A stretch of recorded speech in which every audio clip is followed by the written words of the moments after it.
Nomination confirm అయింది. ఇక పట్టాలెక్కడమే మిగిలింది అని ఫిక్స్ అవుతున్న ఆడియన్స్ కు షాకులు ఇస్తున్నారు మన ఫిల్మ్ మేకర్స్. వీళ్ళు కాదు వాళ్ళు, అబ్బే వాళ్ళు కాదు వీళ్ళంటూ డైలమాలో పడిపోతున్నారు. మరి ఇప్పటికైనా ఓకే చేసి షూట్ కి వెళ్ళిపోతారా, లేక సాటిస్ఫై కాలేదంటూ మళ్ళీ తారల వేటలో పడతారా? మేకర్స్ ఇప్పుడు ఫుల్ డైలమాలో పడిపోతున్నారు. ఓకే అనుకున్న తారలను కాదని పక్క చూపులు చూస్తున్నారు. ఒక్కోరిది ఒక్కో రీజన్. 2 నెలలుగా హీరోను పట్టుకోలేకపోతున్న ఎల్లమ్మ నాని శర్వా నుండి నితిన్ దగ్గరకు వచ్చి ఆగిందనుకునే లోపే బెల్లంకొండ ఎంట్రీ ఇచ్చాడు. ఇక ఇప్పటికైనా పట్టాలెక్కడమే తరువాయి అనుకున్న సమయంలో సరికొత్తగా మ్యూజిక్ సెన్సేషన్ దేవి ఎంట్రీ ఇవ్వడంతో కంగు తిన్నారు మూవీ లవర్స్. ఈ దేవి హీరో ఏంటో, దిల్ రాజు డెసిషన్ ఏంటో అంటూ భారమంతా ఎల్లమ్మపైనే వేశారట బలగం ఫ్యాన్స్.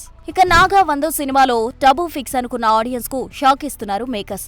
అబ్బే టబు కాదంటూ అనుష్క దగ్గర ఆగి అటు నుండి నయనతార వైపు చూస్తున్నారని తెలుస్తోంది. పొలిటికల్ థ్రిల్లర్ బ్యాక్ డ్రాప్ లో వస్తున్న ఈ సినిమాలో హీరోయిన్ లేడీ సీఎం గా కనిపిస్తారని టాక్. ఇక చిరు కూడా బాబీ సినిమా కోసం త్రిష అనుష్కలను అనుకోని ఇప్పుడు మాలవిక రాశికన్నల వద్ద ఆగాడని తెలుస్తోంది. ఇక స్వారీ కథతో నితిన్ చుట్టూ చక్కలు కొట్టిన విక్రమ్ కే కుమార్ మనసు మార్చుకుని రౌడీపై విజయ్ దేవరకొండ వద్దకు వెళ్లాడట. ఇప్పటికే రాహుల్ సాంకృత్యాన్, రవికిరణ్ కోలా సినిమాలకు కమిట్ అయిన రౌడీ ఈ సినిమాకు ఎప్పుడు డేట్స్ ఇస్తాడో. తమ్ముడు డిజాస్టర్ తో నితిన్ ఎల్లమ్మతో పాటు స్వారీని కూడా వదులుకోవాల్సి వచ్చిందన్నమాట.